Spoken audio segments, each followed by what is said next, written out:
Ինչ կապ կա ցորենի և կովի կճղակների միջև։ Հետազոտություններով հաստատված է ցորենի, կտրիչում թթվայնության բարձրացման և կճղակների առողջության կապը։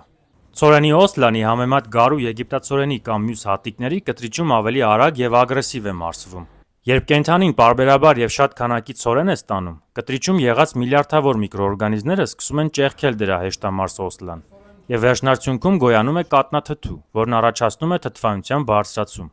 Այս պայմաններում նվազում են օգտակար միկրոօրգանիզմները և բարձրանում է վատերի քանակը, վնասվում է կտրիչի պատը և բարձրանում է դրա թափանցելիությունը, որի հետևանքով արյան մեջ են անցնում էնդոտոքսիններ, բորբոքում առաջացնող մեդիատորներ, որոնք վերջում հասնում են կճղակի խիտ, երբ նուրբ արյունատար ցանց և ժամանակի ընթացքում առաջ են բերում կճղակների բորբոքում և կաղություն։